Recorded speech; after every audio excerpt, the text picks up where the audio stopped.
ఈ Activa model మనకు same మార్కెట్లో దొరికే బండి యాక్టివా ఉంది కదా, సేమ్ అదే స్టైల్లో ఉంటుంది వెహికల్. బూట్ స్పేస్ ఇట్లా ఆ వెహికల్ కన్నా ఇంకా ఎక్కువ బూట్ స్పేస్ వస్తుంది. ఇందులో బూట్ స్పేస్ ఎక్కువ వస్తుంది, ప్లస్ ఇక్కడ గ్యాప్ ఇట్లా ఎక్కువ ఉంటుంది. సీట్ కింద ఇట్లా ముగ్గురు ఈజీగా వెళ్ళే ఫెసిలిటీ ఉంటుంది, ఫ్రీగా వెళ్ళొచ్చు.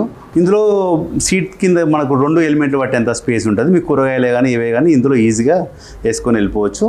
చిన్న స్పేస్ చాలా ఎక్కువ స్పేస్ వచ్చింది. ముగ్గురు చిన్నపిల్లలు మంచిగా కంఫర్ట్గా కూర్చోవచ్చు. ఇది మనకేంటంటే ఇవన్నీ లో స్పీడ్ వెహికల్స్ ఇవన్నీ యాక్చువల్గా. ఇవి మనకు రిజిస్ట్రేషన్కి ఇట్లా ఏం అవసరం ఉండదు, మనకు లైసెన్స్ ఇట్లా రిజిస్ట్రేషన్కి ఇట్లా అవసరం ఉండదు. మేము గ్రీన్ కార్డ్ అని ఒక కార్డు ఇస్తాము. ఆ కార్డు ద్వారా మీరు వెహికల్ను ఆర్సీ లైఫ్ ఒక కార్డు ఇస్తాం మేము, దాని ద్వారా వాడతాం. తర్వాత ఈ మోడల్ ఉంటుంది. ఈ మోడల్ కొంచెం స్పోర్టీ లుక్ ఉంటుంది. సేమ్ ఇది ఇట్లా ప్రైస్ 65,000కే అందియడం జరుగుతుంది. ఇందులో ఎల్ఈడి బల్బ్స్ వస్తాయి, అలై వీల్స్ వస్తాయి, డిస్క్ బ్రేక్, అన్ని ఫీచర్స్ ఉంటాయి. ప్రతి ఒక్క ఫీచర్స్ ఉంటుంది. మ్యాక్సిమం అయితే అన్ని వెహికల్స్లో సేమ్ ఫీచర్స్ ఉంటాయి. ఫీచర్స్ మాత్రం సేమ్, అవుట్లుక్ చేంజ్ అయింది కాబట్టి రేట్ చేంజ్ అయింది.